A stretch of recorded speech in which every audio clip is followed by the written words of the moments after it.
Hello नमस्कार। आज हमारे साथ पूछता है भारत में ये स्पेशल एपिसोड है। This is a special episode of nation wants to और पूछता है भारत रोल्ड इन वन, क्योंकि हमारे साथ जो आज हमारे विशेष गेस्ट है, he is a person who is speaking after a very long time. बहुत दिनों के बाद आज वो खुलकर वो कह रहे हैं कि रिपब्लिक भारत से बात करेंगे, क्योंकि पॉलिटिकल सीजन आ चुका है। भारत के one of the most prominent political personalities and मुख्यमंत्री महाराष्ट्र के देवेंद्र फडणवीस जी हमारे साथ हैं। देवेंद्र जी नमस्कार, thank you, nice to meet you. All ready for campaigning?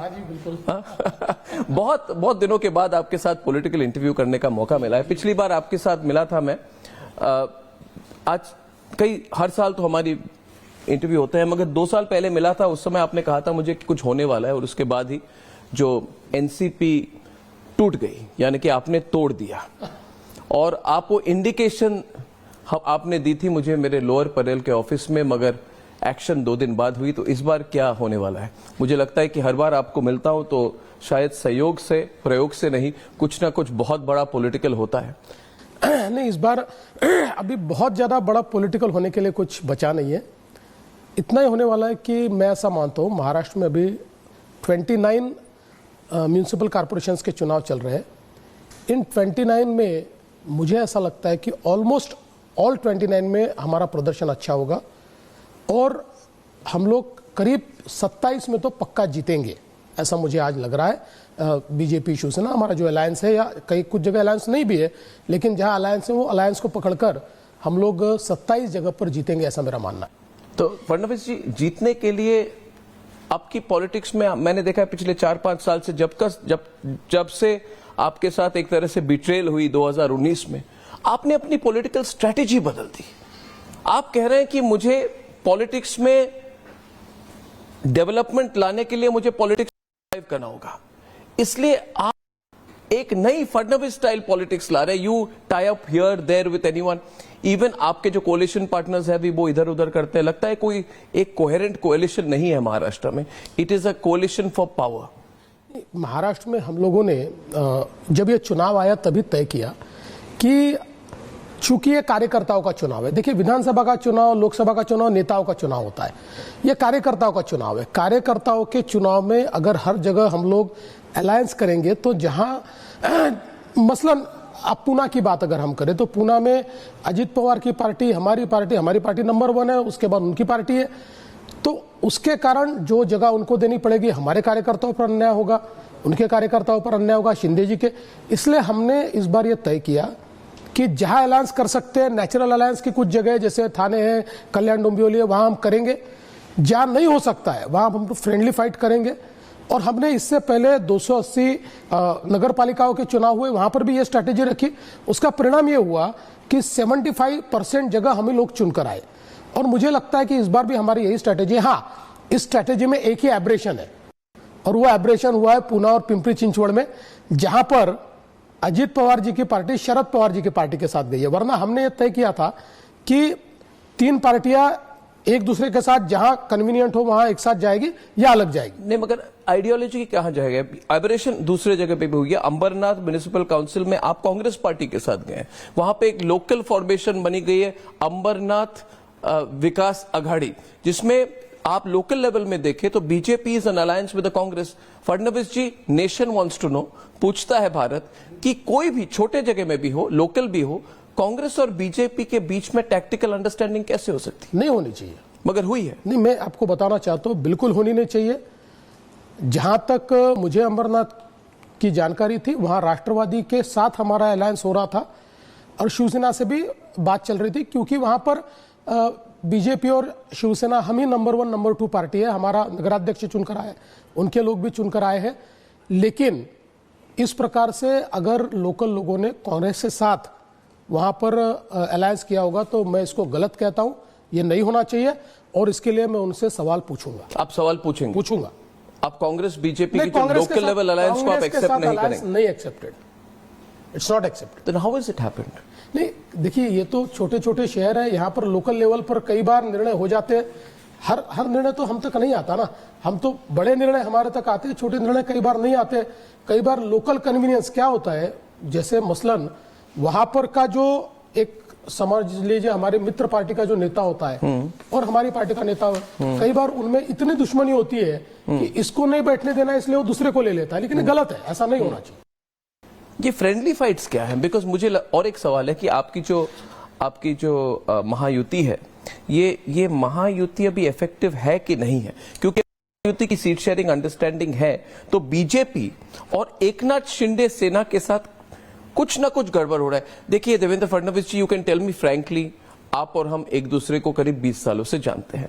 You can be frank with me, जैसे आप शायद दूसरे जर्नलिस्ट के साथ नहीं हो सकते, और लार्ज नेशनल ऑडियंस आपको देख रही है आज। तो ये क्या कुछ कोल्ड वॉर हॉट वॉर जैसी स्थिति हमेशा आपके और एकनाथ शिंदे के बीच में चल रही है?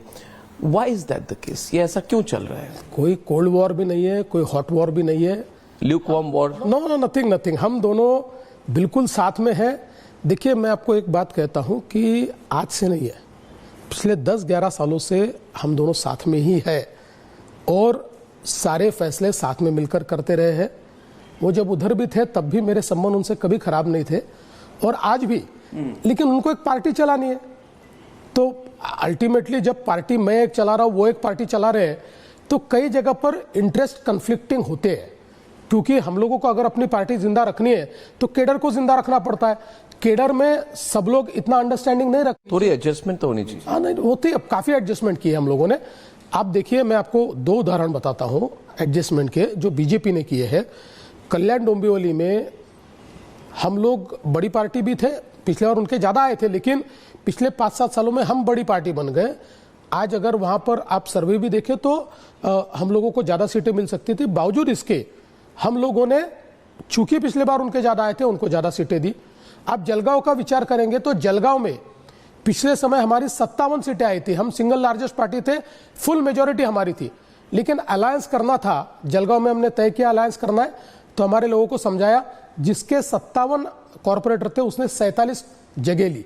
हालांकि 47 में से हम 45-40 चुनकर लाएंगे, मेजोरिटी आएगी, लेकिन कुछ जगह ये किया, अब कुछ जगह नहीं हो सकता था। मतलब कि आप कह रहे हैं स्ट्रेटेजिक अंडरस्टैंडिंग महाराष्ट्र लेवल पर है, असेंबली लेवल पर है, पर लोकल लेवल पर वो अभी भी समीकरण बन नहीं पाया। It is, you have not been able to resolve local level battles.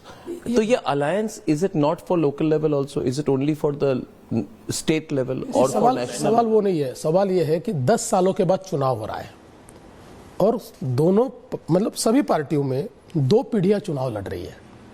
तो ऐसे समय अगर आप अपने पार्टी के लोगों को ये कहोगे कि चुनाव मत लड़ो, तो ऐसी पार्टी चलती नहीं है। देखिए, आप कुछ लोगों को कह सकते हो, लेकिन सब लोगों को नहीं कह सकते।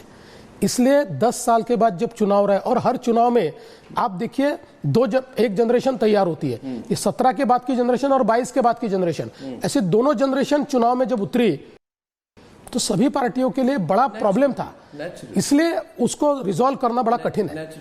बात ये भी है, मैं दर्शकों को भी कह दूं कि ये पहली इलेक्शन है बीएमसी के लिए after the split of NCP and the split of Sena, so it is a different election. फिर भी just to push the point, अगर लोग पूछ रहे हैं आजकल दिल्ली में कि अजीत पवार की एनसीपी क्या ये महायुति में है कि नहीं है, what is and you have always said that ये इसमें व्हाट नेशनल हेडलाइंस हो रही हैं।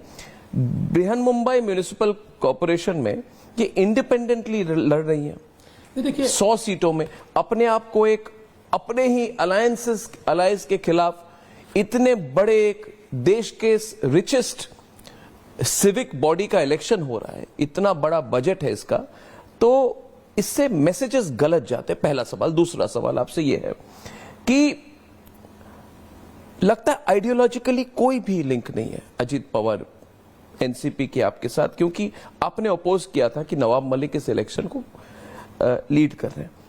They have decided to go independently. कहीं ना कहीं this is sending a wrong signal at a national level.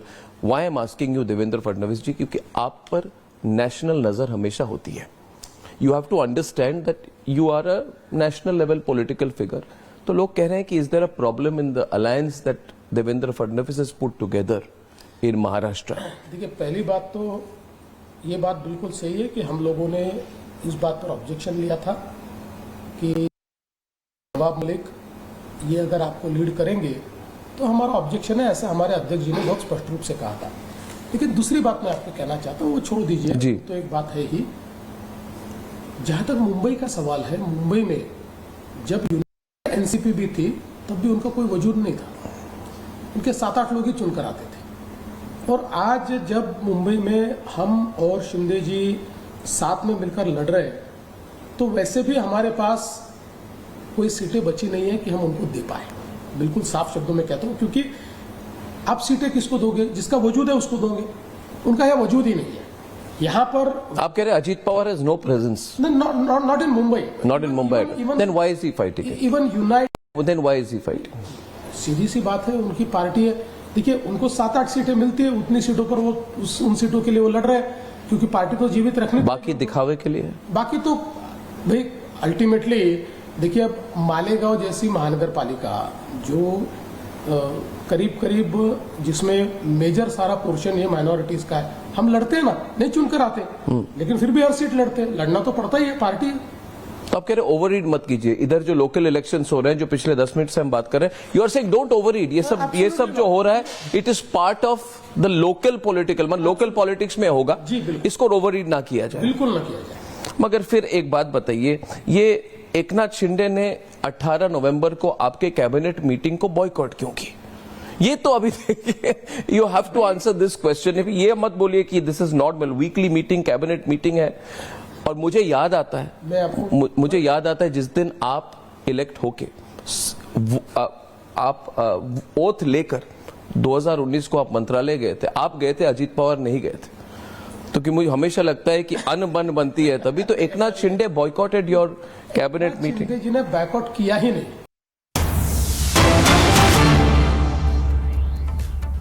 तो महाराष्ट्र के मुख्यमंत्री देवेंद्र फडणवीस ने कहा कि शिंदे और मेरे बीच कोई लड़ाई नहीं है। शिंदे और मेरे बीच कोई लड़ाई नहीं है, महायुति पूरी तरह से एक साथ है। रिपब्लिक मीडिया नेटवर्क के editor in chief Arnab Goswami के साथ खास बातचीत में उन्होंने कहा है कि हर मुद्दे पर हमारी पूरी सहमति है। यानी वो लोग जो ये मैसेज देने की कोशिश कर रहे हैं कि फडणवीस और शिंदे के बीच सब कुछ ठीक नहीं है, उनको उन्होंने साफ तौर पर बताया कि शिंदे और मेरे, यानी शिंदे और फडणवीस के बीच सब कुछ ठीक है। उन्होंने ये बात कही कि महायुति पूरी तरह से एक साथ है और अभी जो चुनाव हैं, बीएमसी के चुनाव हैं महाराष्ट्र में, उसमें भी हम एकजुटता से चुनाव लड़ रहे हैं और आने वाले समय में जो भी चैलेंजेस होंगे उसमें एक साथ मैदान में होंगे। यानी महायुति को अलग करने या जो एक मैसेज देने की कोशिश की जा रही है वो बिल्कुल गलत है। शिंदे और मेरे बीच कोई लड़ाई नहीं है, महाराष्ट्र के मुख्यमंत्री ने साफ कर दिया। बॉयकॉट नेवर बॉयकॉट किया है। नहीं, आप बात समझिए क्यों? अरे भाई, ये नेशनल हेडलाइन हो चुकी है। देखिए, मुझे कई बार ये समझ में ही नहीं आता।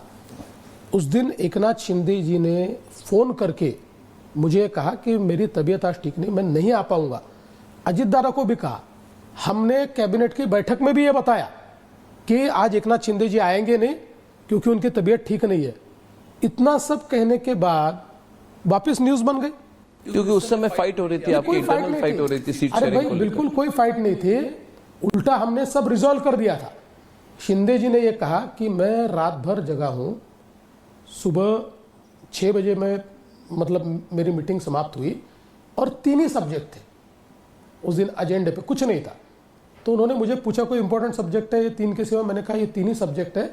बोले मेरी तबीयत ठीक नहीं, मैं नहीं आया तो चलेगा? मैंने बोला बिल्कुल मत आइए, आप आराम कीजिए। इतना सिंपल है, कोई प्रॉब्लम नहीं, कभी बैकवर्ड नहीं। इट इज एब्सोल्युटली इतना सिंपल अगर होता तो पिछले महीने एकनाथ शिंदे ने कहा कि मेरी क्लियर स्टैंड है कि हम कोalition धर्मा के सारे प्रिंसिपल्स को फॉलो करते हैं, हमारे अलायंस पार्टनर्स को भी करना चाहिए। तो ये ऐसी जरूरत क्या है शिंदे जी को कोalition धर्म के बारे में ऐसे पाठ पढ़ाने की, देखिए, to preach about coalition politics? Local level पर कुछ ऐसी घटनाएं हुई, मसलन बताइए। उल्लासनगर में बीजेपी के 5 एक्स कॉर्पोरेटर शिंदे जी ने अपनी पार्टी में ले लिए जी। उसके चलते बीजेपी के हमारे लोगों ने पालघर में और कल्याण में कुछ उनके पुराने लोग अपनी पार्टी में ले लिए जी। इसके कारण एक विवाद खड़ा हुआ। उसके बाद हम लोग साथ में बैठे, क्योंकि उनके लोगों में भी आक्रोश हुआ, हमारे लोगों में भी आक्रोश हुआ। हमने साथ में बैठकर निर्णय किया कि लोकल झगड़ों का फायदा हम इस प्रकार से उठाएंगे नहीं। कई बार होता है मेरी भी पार्टी में आदमी नाराज हो जाता है तो तुरंत उसको वो ले ले, ठीक उस नहीं समय है। हमने देखा था नीलेश राणे, उन्होंने 25 लाख कहा कि बीजेपी वर्कर मालवान में उनके घर से मिला, ये भी उन्होंने वीडियो बनाई, तो उस समय पीक हो गई थी इस ये फाइट। बिल्कुल पीक हो गई थी। आप मानते हैं कि पीक हुई थी? हाँ, लोकल बिल्कुल, फाइट पीक हुई थी? देखिए, बिल्कुल हुई थी, 100% हुई फाइट थी। लेकिन उसके बाद हमने बैठकर जी, ये फैसला किया और उसके बाद आप देखिए न उनका कोई व्यक्ति हमने पार्टी में लिया, हमारा कोई व्यक्ति उन्होंने पार्टी में नहीं लिया, कोई बयानबाजियां नहीं हो रही है, बिल्कुल ठीक सारी चीजें चल रही है। देखिए मैं आपको एक बात कहता हूं कि अल्टीमेटली दो पार्टीज है और विशेष रूप से अब ये एमएमआर रीजन जो है, इस एमएमआर रीजन में हम ही कॉम्पिटिंग पार्टियां हैं। से खास बातचीत आप सुन रहे हैं। उन्होंने ये भी कहा है कि मैं हिंदू हूं इसलिए सेक्युलर हैं। फडणवीस ये कह रहे हैं। आज बातचीत में उन्होंने कई महत्वपूर्ण बातें कही, महाराष्ट्र के विकास को लेकर तो बात कही ही, लेकिन कई तीखे सवाल जिनका सीधे सीधे जवाब दिया उन्होंने और कहा कि मैं हिंदू हूं इसीलिए सेक्युलर है। फडणवीस ने यह भी बता दिया कि किस तरह से जो भ्रम फैलाने की कोशिश की जा रही है उनके और शिंदे के बीच रिश्तों को लेकर, वो भी पूरी तरह से अफवाह है, सब कुछ ठीक है, कहीं कोई गड़बड़ नहीं है, हमेशा इंटैक्ट है, पूरा गठबंधन एक साथ है। और केवल ये बीएमसी चुनाव ही नहीं, हर मैदान में हर तरीके से एक साथ मिलकर खड़े हुए हैं। कई लोग ऐसे हैं जो ऐसे भ्रम फैलाकर तोड़ने की कोशिश करते हैं, लेकिन हम एक साथ हैं, किसी भी अफवाह पर भरोसा ना करें लोग। लेकिन साथ ही उन्होंने ये भी कहा कि मैं हिंदू हूं इसलिए सेक्युलर है।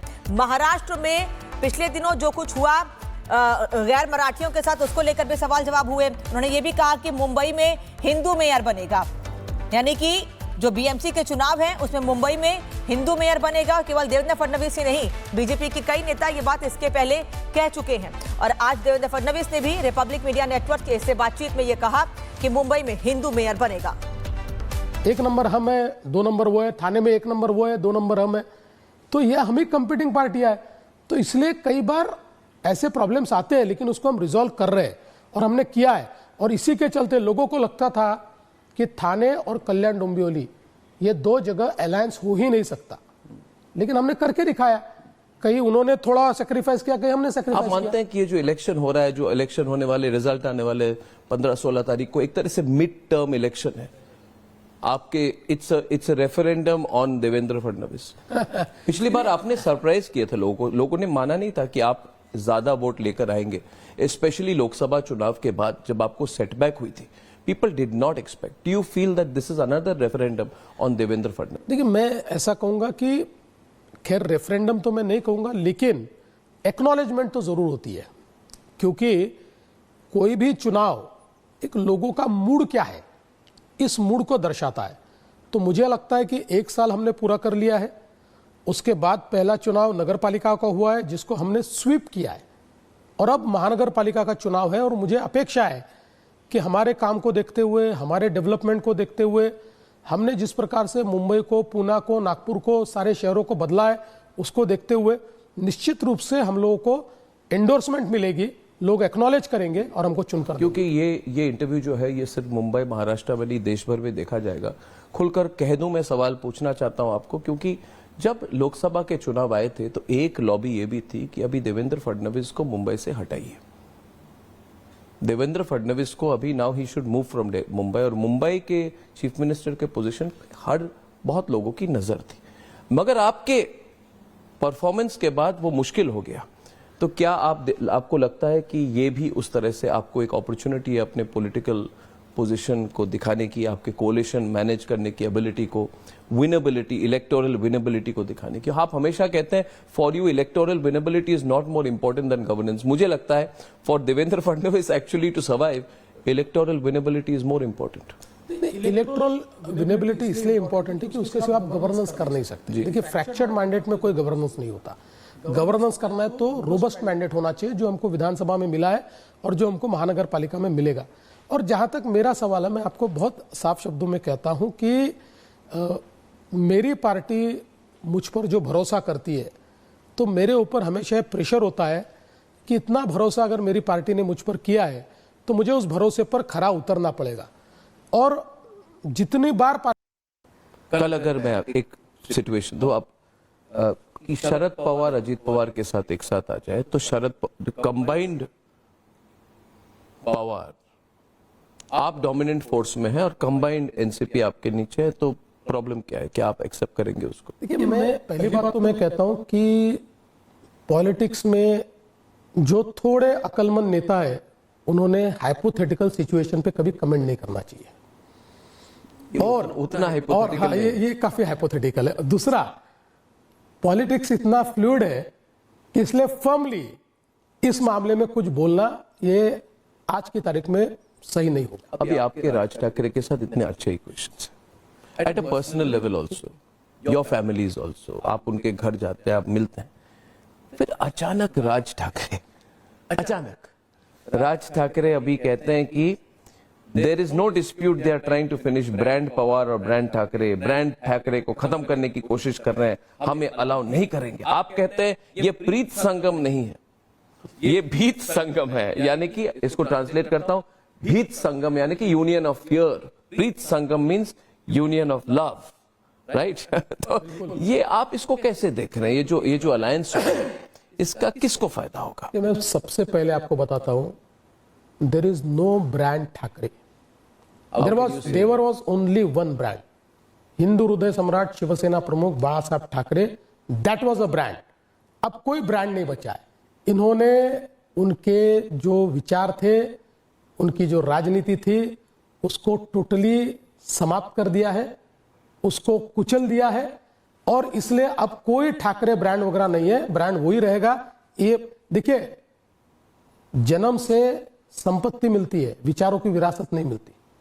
इनको विचारों की विरासत नहीं मिली है। राज ठाकरे को नहीं मिली, किसी को ही नहीं मिली। अब लोग कहते हैं राज ठाकरे बाला साहब ठाकरे की तरह बोलते हैं, देखिए, उनकी मतलब बिहेवियर, एक्टिंग उस तरह की है। Unfortunately I will say unfortunately, लेकिन बाला साहब ने ही राज ठाकरे को डिसोन कर दिया था जब वो जीवित थे।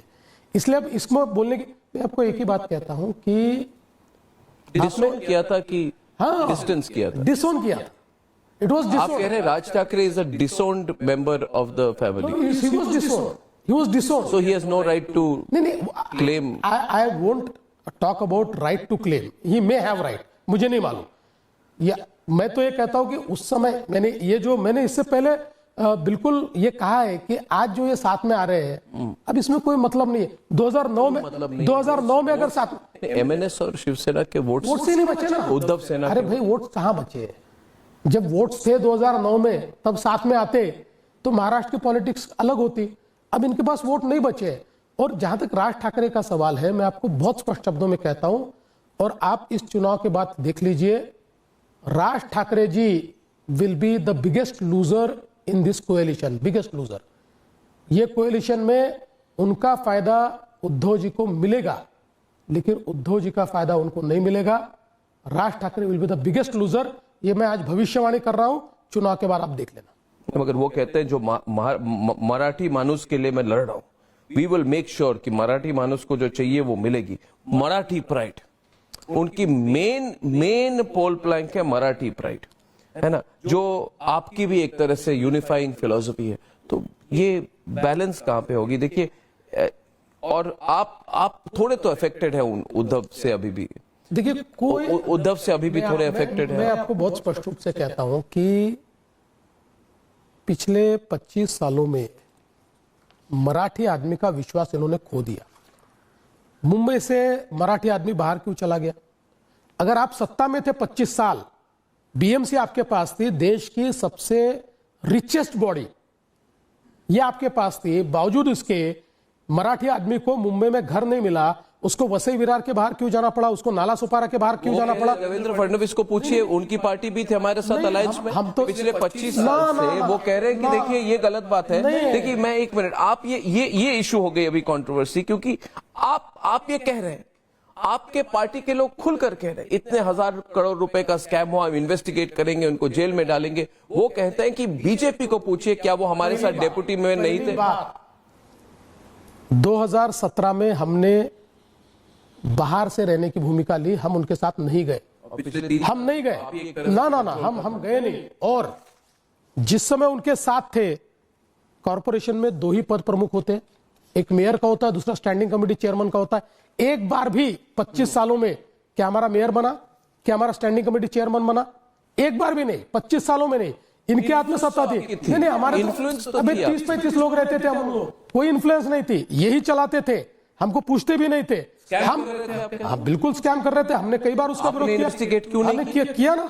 देखिए सरकार आपकी है महाराष्ट्र में। आपकी जानकारी के लिए 2015 में मैंने मुख्यमंत्री के तौर पर 200 रास्तों का इन्वेस्टिगेशन किया मुंबई में, और 200 रास्तों में नीचे की परत ही नहीं मिली। आपको पता होगा उस समय मैंने एफआईआर भी किया, कई लोगों को जेल में डाला मैंने, और इतने स्कैम इन्होंने किए। और कोविड में तो इन्होंने जो स्कैम किए, लेकिन मैं मूल मुद्दे पर आ रहा हूं, जो मराठी मानुस का मुद्दा है, उस मुद्दे पर मुझे बोलने दीजिए। इन्होंने मराठी पत्राचाल में रहने वाला मराठी आदमी, किसने उसको रास्ते पर लाया? इन्होंने लाया। अभ्युदय नगर किसने रास्ते पर लाया? बीडीडी चाल। जो मराठी आदमी का सबसे बड़ा प्रश्न है मकानों का, वो हमने सॉल्व किया। बीडीडी चाल में रहने वाले 80,000 मराठी आदमी, इनके काल में केवल उनको मूर्ख बनाते रहे, केवल बिल्डरों को वहां पर लाते रहे। मैंने निर्णय किया बिल्डर नहीं आएगा, माड़ा तैयार करेंगे। आज बिल्डिंग तैयार हो गई, लोग रहने चले गए। 80,000 मराठी लोगों को घर दे रहे। पत्राचाल में इनके भ्रष्टाचार के कारण जेल में इनको जाना पड़ा, हमने पत्राचाल के मराठी आदमी को घर दिया। हमने अभ्युदय नगर में इतने वर्षों से मराठी आदमी बसता था, इन्होंने केवल आश्वासन दिए, 25 साल चुनाव जीते, लेकिन उसका कोई भला नहीं कर पाया। हमने रीडेवलपमेंट में 120 स्क्वायर फीट में रहने वाले मराठी आदमी को मुफ्त में 500-600 स्क्वायर फीट का घर देने वाले हम हैं। इसलिए अब मराठी आदमी का इन पर विश्वास नहीं है। देखिए, अगर मराठी हमारे साथ नहीं होता, only BJP is a party who has consistently perform. तीनों चुनाव में हम 15-16 सीटें चुनकर आए, जितनी सीटें लड़ते उतनी हम चुनकर लाते। अब ये समझ लीजिए, कोई मराठी इनके साथ नहीं है, नॉन मराठी तो इनके साथ नहीं है, कोई इनके साथ नहीं है। और मैं बहुत साफ शब्दों में कहता हूं, ये मराठी की बात करते, हम कहां से आए? मैं गुजरात से आया क्या, या मध्य प्रदेश से आया, या यूपी से आया? मैं भी मराठी हूं, मेरा अमित साटम भी मराठी है, मेरा आशीष शेलार भी मराठी है, मेरे सारे रवि चौहान भी मराठी है, हम भी मराठी है भाई। हम भी मराठी के लिए जीते, हम भी मराठी के लिए लड़ते। लेकिन इसका मतलब यह नहीं है कि आप केवल मराठी के नाम पर राजनीति करो। हम मराठी के लिए लड़ेंगे, मराठी आदमी के हकों के लिए लड़ेंगे, लेकिन इसके साथ साथ हम राजनीति नहीं होने देंगे। केवल किसी दूसरे भाषा के आदमी पर एक बार अटैक कर दो, इसके कारण आपका मराठी प्राइड नहीं होता। ये करते हैं अभी भी। तो ये मराठी प्राइड नहीं है। उन्होंने भाई, किया है। छत्रपति शिवाजी महाराज ने हिंदवी स्वराज की स्थापना की, हमारे आदर्श तो वो है। छत्रपति शिवाजी महाराज का हिंदवी स्वराज केवल मराठियों के लिए नहीं था, पूरे देश के लिए था। राज ठाकरे जो कर रहे हैं वो फ्रॉड है, बिल्कुल गलत है, गलत है। एकदम गलत। लोगों को मार रहे हैं, पकड़ पकड़ के लोगों को मार रहे हैं, डरा रहे हैं, बिल्कुल। टैक्सी वालों को पकड़ रहे हैं। नहीं, आप कह रहे हैं वो क्यों कर रहे हैं? नहीं, देखिए, उनको ये लगता है, चाहे वो मनसे हो चाहे शिवसेना हो, उनको ये लगता है कि किसी ऐसे कमजोर आदमी को मारकर वो मराठी प्राइड खड़ा कर लेंगे। किसी चाय वाले को पकड़ा, किसी को मराठी इतना संकुचित नहीं है। देखिए, आप अगर पानीपत की लड़ाई देखेंगे तो पानीपत की लड़ाई में जो मराठे लड़ने को गए थे, वो अपने साम्राज्य के लिए नहीं गए थे। उस समय तो अहमद शाह अब्दाली ने उनको ये कहा था कि सिंध, पंजाब और बलूचिस्तान हमको दे दो, बचा हुआ देश आपके नाम से रिकॉग्नाइज करेंगे। फिर भी वहां लड़ने के लिए गए। राज ठाकरे की सोच गलत है। देखिए, मैं ये मानता हूं इस प्रकार की, देखिए, मराठी का सम्मान करना ये सोच सही है, मराठी के लिए लड़ना ये सही है, लेकिन मराठी के नाम पर गुंडागर्दी करना ये सही नहीं। बाला साहब ठाकरे के टाइम पे भी तो हुआ था। देखिए, बाला साहब ठाकरे कभी संकुचित विचारों के नहीं थे। मराठियों के लिए बाला साहब लड़े, लेकिन बाला साहब ने हमेशा जो हिंदू है, ऐसे सारे हिंदुओं को बाला साहब ने संरक्षण दिया। फडणवीस जी, अगर चोरी हुई, अगर स्कैम हुआ, अगर कांड हुआ, आपने इतने पैशनेटली बात की। 70,000 80,000 की बजट होती है, जो कई सारे स्टेट्स के जीडीपी से ज्यादा है, मुंबई की। इतना बड़ा कांड हुआ, मगर आपने किसी बड़े व्यक्ति पर नाम नहीं डाला। जो चला रहे आप हमेशा उद्धव सेना, शिवसेना, उनकी भूमिका के बारे में बोल रहे हैं, मगर अब मुझे लगता है कि आप सॉफ्ट हैं उद्धव ठाकरे पर। आप कभी ये नहीं कहते कि अगर जरूरत पड़ेगा हम हाईएस्ट पॉलिटिकल फिगर्स तक जाएंगे। ये एक तरह से ये भी तो गलत है ना, क्योंकि फडणवीस जी, अगर पैसा कोई बना रहा है, अगर सड़कों के नीचे राख भी नहीं है, अगर सड़कें गिर गई है, लोग मजाक उड़ाते हैं, इतना पैसा है मगर मुंबई में सड़कें नहीं है, तो फिर it is your responsibility to fix responsibility and take action, file cases against the highest figures, not the middle level. मतलब मिडिल लेवल और लोअर लेवल के लोग नहीं। वो आप क्यों नहीं कहते? क्यों आप बच के चल रहे हो उसमें? नहीं, बचने का कोई सवाल नहीं है। ये मोडस ऑपरेंडी ऐसी है कि जिसमें जो उनके महानगर पालिका में काम करने वाले नेता है, उन नेताओं के माध्यम से ये होता है। इसलिए आप देखिए, जब भी कोई स्कैम होता है उसमें डायरेक्ट इन्वॉल्वमेंट ये उनके महानगर पालिका के स्तर के नेताओं का दिखता है। हालांकि उसके बाद का भी इन्वेस्टिगेशन तो चल रहा है। अभी देखिए, मीठी नदी का इन्होंने स्कैम किया। मीठी नदी में 80 करोड़ रुपए सीधे निकाल लिए। मीठी नदी से हम सारी जो ये है गंदगी है वो निकाल रहे, ऐसा बताकर, सिल्ट निकाल रहे बताकर। और इतना भयानक स्कैम है ये लोगों के जो स्कैम है, इसमें ट्रक की जगह स्कूटर के नंबर दिखते हैं। सारे पकड़े गए, हमने किसी को छोड़ा नहीं है, सबको पकड़ेंगे और सबको पकड़ेंगे। जी बिल्कुल पकड़ेंगे। आदित्य ठाकरे की रोल है उसमें? देखिए, उसमें अभी तक तो आदित्य ठाकरे, देखिए अभी तक तो क्योंकि उनके दोस्त दीनो मोरिया की इन्वेस्टिगेशन हुई थी उस समय। देखिए आदित्य, दीनो मोरिया तो एक्टर है, वो कहाँ स्पेशलिस्ट बन गए? हाँ बिल्कुल। देखिए, उनको क्या पता है इसके बारे में? मैं वही कहना चाहता हूँ, कनेक्शन है आदित्य ठाकरे के साथ। मैं ये कहना चाहता हूँ कि आपने बिल्कुल सही बात की और इंगित किया कि दीनो मोरिया का न कोई संबंध था वो पूरे मतलब डिसिल्टिंग के काम से या मिट्टी के शुद्धिकरण के काम से। उनको ही काम मिलता है, उनके लोगों को काम मिलता है और वो सारा पैसा निकाल कर ले जाते हैं। तो कहीं ना कहीं इसमें मैं ये कहता हूं कि मॉरल रिस्पॉन्सिबिलिटी तो लेनी पड़ेगी। किसको? उद्धव ठाकरे जी को, आदित्य ठाकरे जी को मॉरल रिस्पॉन्सिबिलिटी तो लेनी पड़ेगी, बिल्कुल लेनी पड़ेगी। क्यों? अरे भाई, उनके राज में चल रहा है, उनके इशारों पे चलता था, उनके साथ में लोग हैं। हाँ, उनके साथ के लोग हैं। सिर्फ मॉरल की कुछ और भी? देखिए, आज तो मैं मॉरल ही कहूंगा। इन्वेस्टिगेट करेंगे। देखिए, इन्वेस्टिगेशन चल रहा है इन्वेस्टिगेशन। आप ऊपर तक जाने की कोशिश नहीं कर रहे इन्वेस्टिगेशन में? मैं विच हंटिंग नहीं करता। हाँ, जहां पर कोई सबूत होगा वहां पर निश्चित रूप से पुलिस कार्रवाई करेगी। मैं उसमें कोई किसी को स्पेयर नहीं करेंगे? कोई इंटरफेयर नहीं। आप उद्धव ठाकरे हो, स्पेयर नहीं करेंगे? देखिए, मैं आपको बहुत स्पष्ट शब्दों में कहता हूं कि मैं कोई इंटरफेरेंस नहीं करूंगा। पुलिस जो करना चाहती है पुलिस करेगी। But to the very top जाएंगे? अगर देखिए, जहां तक सबूत जाते हैं वहां जाए। मॉरल रिस्पॉन्सिबिलिटी स्कैम्स की उद्धव ठाकरे पर है? 100% है। आप कभी कहते नहीं उनको? वो कहा जाता है आप मिलने की, वो आपसे मिलने की बहुत कोशिश कर रहे हैं आजकल। नहीं, ऐसा नहीं है। देखिए, मैंने अपनी जिंदगी में एक फलसफा हमेशा रखा है कि पॉलिटिकल अपोनेंट ये अपना दुश्मन नहीं है। सो एक जातीय दुश्मनी मैंने किसी से रखी नहीं है। इसलिए कोई मिलता है तो हम बात भी करते हैं। देखिए, उनके साथ आज भी चाय पीने को मुझे कोई प्रॉब्लम नहीं है, क्योंकि वो मैं पॉलिटिकली या जिस प्रकार से उन्होंने एडमिनिस्ट्रेशन चलाया है इसका अपोनेंट हूं मैं। जिस प्रकार का भ्रष्टाचार हो उसका अपोनेंट हूं मैं। व्यक्ति करके कोई मेरा अपोजिशन थोड़ी है। मुंबई के मेयर किस धर्म से होंगे, इसकी इंपॉर्टेंस क्या है? वारिस पठान ने कहा कि कॉन्स्टिट्यूशन कहती है इक्वालिटी, कोई पठान, खान, अंसारी, शेख, कुरैशी मेयर हो सकता है, और कहते एक दिन ऐसा भी आएगा जब हिजाब पहनकर कोई महिला मुंबई की मेयर बनेगी, और वो दिन आएगा। उसके जवाब में फडणवीस जी, जो अपने आप को रिस्ट्रेंट कर रहे हैं आजकल बहुत, उन्होंने कहा, मगर मैं ये भी नोटिस कर रहा हूं कि कई बार आपकी रिस्ट्रेंट नहीं रहती। आपने कहा कि कई लोग कह रहे हैं कि बुर्का पहन के कोई महिला मेयर बनेगी, मगर जो लोग मराठी मानुस और मराठी प्राइड की बात कर रहे हैं वो ये कहे, और आपने कहा कि मराठी होंगे और हिंदू होंगे, मराठी एंड हिंदू। अब लोग कहते हैं कि मैंने उनका चेहरा जो है जी उसका नकाब उतार दिया, क्योंकि उद्धव ठाकरे जी की पार्टी का जो नकाब है वो मैंने उतार दिया। इसलिए उतारा कि जब यहां पर कौन महापौर बनेगा ऐसा सवाल आया, और एक मीरा भाईंदर में स्टेटमेंट हुआ कि मीरा भाईंदर में उत्तर भारतीय महापौर बनेगा, उसको मुंबई में लाकर ऐसे टूट पड़े वो लोग मानो जैसे मुंबई में कोई भूचाल आ गया।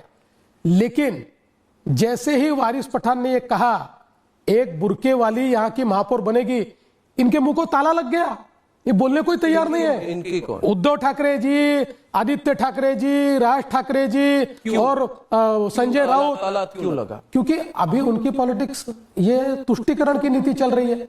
अब वो अपने आप को मुसलमानों का मसीहा मानते हैं।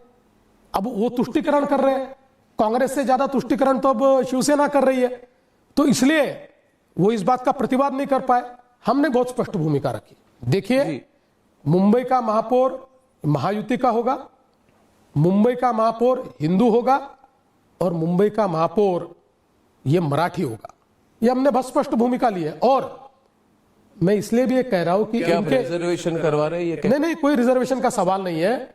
देखिए, यहां उनके कुछ नेताओं ने यह भी कहा कि जो भी मराठी बोलने वाला हो, जो भी मराठी पर प्यार करने वाला हो, मुसलमान भी मराठी पर प्यार करते हैं, इसलिए उनमें से भी कोई बन सकता है।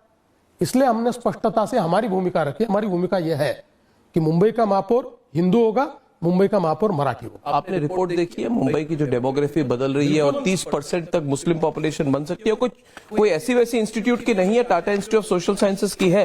आपने जरूर देखा होगा उसको। और उस पे आपकी क्या चिंता है कि नहीं है इसको लेकर कि कहा जाए कि देखिए, by the way, Muslim population जो है मुंबई में अभी लेस देन 20% है, मगर largest population of Muslims concentrated in any city that is not an Islamic country, that is not an Islamic country. और हिंदू पॉपुलेशन घट रही है, मुस्लिम population can go up to about 30%। सवाल यह है कि फडणवीस जी, आपने क्या किया उसके लिए? आप मुख्यमंत्री हैं, आप डेमोग्राफी बदल दीजिए। उत्तर प्रदेश में, दूसरे जगहों में अब केंद्र सरकार भी कह रही कि बांग्लादेशियों को पकड़ पकड़ के आइडेंटिफाई करके बाहर कीजिए। Why has Fadnavis ji not done the same thing in Mumbai? क्या मुंबई में बांग्लादेशी नहीं है, इन्फिल्ट्रेटर नहीं है? देखिए, पहली बात तो यह है कि यह रिपोर्ट बहुत चिंताजनक है और हमारे लिए भी यह रिपोर्ट आई ओपनर है। जिस प्रकार से यह पॉपुलेशन बढ़ रही है जी, मुझे ऐसा लगता है कि इसकी चिंता तो करनी होगी। जहां तक बांग्लादेशियों का सवाल है, देखिए, मैं कोई बहुत उसके बारे में विज्ञापन करके तो चीजें नहीं करता हूं, लेकिन जो बांग्लादेशी डिपोर्ट हुए उसमें शायद सबसे बड़ा हिस्सा ये मुंबई का और महाराष्ट्र का है। मैं आपको बता रहा हूं, ये मुंबई का और महाराष्ट्र का है। और आगे नहीं करेंगे। ये पब्लिसिटी की बात नहीं है। देखो, उसमें कोई स्कोर करने की बात नहीं है, ये तो हमारा कर्तव्य है। और मैं आपको आज बता रहा हूं कि हम लोग आगे भी ये करते रहने वाले हैं। अभी हम लोगों को इनकी मोडस ऑपरेंडी ध्यान में आ गई है। ये लोग पश्चिम बंगाल में आते हैं, पश्चिम बंगाल में कागजात तैयार करते हैं और फिर कागजात तैयार करके मुंबई में आते हैं। अब इस मोडस ऑपरेंडी को हमने रिवर्स ट्रैक कर लिया है और उसके कारण कैसे ट्रैक किया? जो जितने लोगों को पकड़ा उनका इन्वेस्टिगेशन करके हमने उसकी एक एक कड़ी समझ ली है और उस कड़ी को समझकर अब इनका रूट क्या है ये हमने तय किया है। और फिर स्पेशली हमने मुंबई के डेवलपर्स को, बिल्डर्स को ये कहा है, होटेलियर्स को कहा है, ये 2 हॉटबेड है, होटल्स और डेवलपर कम्युनिटी। इनको कहा है कि इसके बाद आप बिना पहचान के और बिना वेरिफिकेशन के इस प्रकार से अगर केवल सस्ता मजदूर मिलता है इसलिए बांग्लादेशियों को लाओगे बंगाल से, तो आपके ऊपर भी कार्रवाई होगी। हमने आइडेंटिफाई करना, मैं आपको बताना चाहता हूं, हम इस प्रकार की व्यवस्था कर रहे हैं कि जिससे बहुत आसानी से अगले समय हम बांग्लादेशियों को डिटेक्ट कर पाएंगे, डिटेक्ट भी करेंगे और डिपोर्ट भी करेंगे। अब कह रहे हैं बांग्लादेशियों का मुंबई में रहना असंभव हो जाएगा? बिल्कुल असंभव होगा। आप ट्रैक करेंगे? एकदम ट्रैक ट्रैक कर रहे हैं, 100% ट्रैक कर रहे हैं। ये डेमोग्राफी जो कही जा रही है 30-35% तक जाएगी, इसको आप रोकेंगे? रोकना ही पड़ेगा भाई, क्योंकि रोकना पड़ेगा? नहीं, इसलिए रोकना क्योंकि कई लोग ये कहते हैं, दिल्ली की एक लॉबी है, कहते हैं कि Devendra Fadnavis is very well educated, ये लॉयर है, एजुकेटेड है, बड़े अच्छे हैं, इंग्लिश स्पीकिंग है, ये सेक्युलर होना चाहिए इनको। ये अभी आजकल सेक्युलर नहीं है। देखिए, कई लोग आपके साथ डिसअपॉइंटेड है, कह रहे हैं कि आपकी लैंग्वेज भी ज्यादा हार्डलाइन हो रही है। मुझे नहीं लगता, मगर मैं आपसे सुनना चाहता हूं और लोग आपसे सुनना चाहते हैं एट नेशनल लेवल। देखिए, मैं सेक्युलर हूं क्योंकि मैं हिंदू हूं, हिंदू सेक्युलर ही। मुस्लिम होते तो सेक्युलर नहीं होते? मैं हिंदू हूं इसलिए सेक्युलर नहीं, मगर दूसरी सवाल, आप मुस्लिम होते तो सेक्युलर नहीं होते? देखिए, उसमें सेक्युलर होना इसलिए कठिन है कि आप लोग जानते हैं कि हाँ, मेरे मजहब में तो हर मजहब का सम्मान है। मेरे मजहब में कहीं नहीं कहा गया है कि मैं जाकर किसी दूसरे मजहब के व्यक्ति को मतलब जिहाद करूं, ये मेरे यहां नहीं कहा गया है। मेरे मजहब में कहीं जिहाद नहीं है, लेकिन फिर भी मैं सारे मुसलमानों को गलत नहीं कहता हूं। देखिए, अच्छे मुसलमान भी हैं, इस देश पर प्यार करने वाले मुसलमान भी है। मेरी लड़ाई उन मुसलमानों से जो वंदे मातरम कहने को नहीं कहते। मेरी लड़ाई उन मुसलमानों के साथ है जो इस देश को अपना देश नहीं मानते, जो इस देश को अपना देश मानते। देखिए, आप अगर पिछले समय देखेंगे, माहिम दरगाह पर मुंबई के जब वहां की कमेटी ने तय किया क्या तिरंगा झंडा फहराएंगे, मैं माहिम दरगाह पर गया, मैंने वहां चादर चढ़े और तिरंगा झंडा फहराया। इसलिए मैं हिंदू, इसलिए मैं सेक्युलर हूं। लेकिन एक बात आपको बहुत स्पष्ट शब्दों में कहना चाहता हूं कि जिस प्रकार से आज ये बांग्लादेशी यहां आकर और अलग अलग प्रकार से आईएसआई जिस प्रकार के एसेट तैयार करने की कोशिश करता है, इससे हमारे इंटरनल सिक्योरिटी को खतरा है। मैं सेक्युलर हूं, लेकिन मैं मूर्ख लिबरल नहीं हूं। मूर्ख लिबरल बिल्कुल नहीं हूं। मैं लिबरल जरूर हूं, लेकिन मूर्ख लिबरल नहीं हूं। अपने को लिबरल दिखाने के लिए देश की एकता और देश की एकात्मता और देश की सुरक्षा, देश की सार्वभौमता, इन सारी चीजों को खतरे में डालने वाला मूर्ख लिबरल मैं नहीं हूं। अगर उसमें कोई मुझे नॉन सेक्युलर कहे तो मुझे कोई डर नहीं है। अब ये अनअपोलोजेटिक हैव यू थोड़ा क्या बदल चुके हैं पिछले 5 साल में? बिल्कुल नहीं, मैं वैसा ही हूं।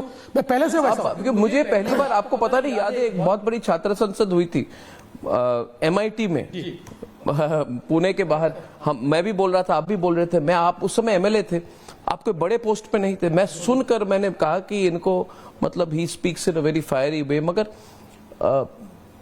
थोड़ा सा हमेशा आप पर इतनी फोकस है ना कि आर यू चेंजिंग? आपका फोकस गवर्नेंस का है, you are a governance man, और आप बुलडोजर अप्रोच आपकी होती है विदाउट यूजिंग बुलडोजर, जो अभी आपने बांग्लादेशियों की बात कही। मगर मैं स्पेसिफिक केस पे बोल रहा हूं। स्पेसिफिक केस है पार्थ पवार का केस, और आपने कहा है कि देखिए, I have to tie up with everyone to be in power. अगर मैं पावर में नहीं रहूंगा तो मैं चेंज नहीं ला सकता। पार्थ पवार के केस को रिपब्लिक ने बहुत फोकस किया। ये जो मुंडवा लैंड डील है, कंपनी पार्थ पवार की है, जो अजीत पवार के बेटे की है। 1800 करोड़ की प्रॉपर्टी, 300 करोड़ की वहां पे उन्होंने लगाई है, स्टैंप ड्यूटी नहीं दी है। अब इसमें पार्थ पवार का नाम FIR में क्यों नहीं आया? उनके, देखिए, उनके एम्प्लॉइज का है, उनके लोगों का है, उनकी कंपनी का है, वो डेजिग्नेटेड पार्टनर है वो एमेडिया एंटरप्राइजेस में। मैंने सबसे ज्यादा फॉलो किए और बेनिफिट इनको हुई है, फाइनेंशियल बेनिफिट इनको हुई है। आपने कहा है, and people believe you, Devendra Fadnavis, people believe you that I will not allow corruption to happen under my government. बिल्कुल। इन वे आपने कहा है कि जो इन्होंने किया है उसकी मैं जिम्मेदारी नहीं ले सकता जब तक मैं कंट्रोल में। आपने ये भी कहा है मैंने ऐसे सिस्टम बनाई हुई है कि कोई मेरे आंखों के सामने गलत काम नहीं कर सके। तो नेशन वांट्स टू नो, पूछता है भारत, कि उस केस में क्या उप मुख्यमंत्री के बेटे को डायरेक्टली उनका नाम नहीं होना चाहिए था? पहली बात तो मैं स्पष्ट रूप से कहता हूं कि ये बहुत बड़ा स्कैम है। बिल्कुल है। सरकार की जमीन को इस प्रकार से कोई बेचे और कोई खरीदे, ये 100% स्कैम है। किसी ने मांग करने से पहले सरकार ने इसके ऊपर FIR किया। इसके ऊपर दूसरा कमीशन भी हम लोगों ने इनिशिएट किया, इंक्वायरी उसकी चालू की। जिस समय FIR होता है, आपको पता है, जो पहले डायरेक्ट डील करते हैं उन्हीं के ऊपर FIR होता है। इसमें जो उनके भाई है, जिनके ऊपर FIR हुआ है, वो दूसरे तीसरे कोई नहीं, पार्थ पवार के भाई है जी। वो पार्थ पवार के भाई सिग्नेटरी थे जी, बेचने वाले सिग्नेटरी, और सरकार के जिन अधिकारियों ने ये किया उन सब पर FIR हुआ है। लेकिन इसका मतलब FIR में नाम नहीं है, इसका मतलब ये नहीं होता कि आप छूट गए। खुली छूट नहीं है। इन्वेस्टिगेशन में, क्योंकि FIR तो it is a first information report, prosecution ये आपका जो चार्जशीट जाता है उस पर आधारित होता है। FIR में किसका नाम आया महत्व का नहीं होता, चार्जशीट में किसका नाम आया ये महत्व का होता है। और अभी चार्जशीट गई नहीं है, अभी चार्जशीट के लिए पूरा इन्वेस्टिगेशन चल रहा है। इन्वेस्टिगेशन जहां तक मैं जानता हूं अंतिम दौर में, और इस इन्वेस्टिगेशन के अंदर जिसका भी डायरेक्ट उसमें सहभागिता दिखेगी उस पर कार्रवाई पुलिस करेगी। It's not a closed chapter. Not at all. Not a closed Not chapter. at all. We have also told this to the court. Even the court is monitoring us. We have told the court that we are taking action. It is under investigation, and whosoever is responsible will name him. आपको एक जगह में पूछा गया था एक कि आप मुख्यमंत्री, आप ये पार्टी पोस्ट पे थे, इधर आए, आपने रिमाइंड किया, आप भूल गए कि मैं लीडर ऑफ ऑपोजिशन भी था, मैं आउट ऑफ पावर भी था, मैं डेप्यूटी चीफ मिनिस्टर भी बना। तो क्योंकि समय कम है, मगर इस पर मैं, क्योंकि दिस इज अ इंटरव्यू, देखिए आप अभी एक्सेप्टेड फैक्ट है, you are the face of BJP and this alliance in Maharashtra totally today. ऐसा नहीं था 3 साल पहले। Fadnavis ji, you are written off almost. आपके पीठ के पीछे कितने बंदूक है, क्या आपने कभी काउंट की है? ये नहीं कि आपके कंधों पे कितने लोग बंदूक चला रहे हैं, वो आप लॉयर हैं, वो अलाउ नहीं करते, मगर आपके पीठ के पीछे कितने बंदूक है, कितने छुरे लगे हुए हैं, क्या आपने कभी काउंट की है? Because you are almost written off now. लोग कह रहे हैं you are come back man, but you are written off 3 years back. It's finished. Devendra Fadnavis is finished. बहुत जल्दी उठ गए थे, लोगों ने कहा था ये बहुत जल्दी उठ गए थे, उतनी जल्दी वो गिरे हैं। तो आपके लिए चैलेंजिंग मोमेंट, सबसे ज्यादा ट्रबलसम मोमेंट कौन सा था, और आप अपने पोजीशन को उस समय कैसे देखते थे?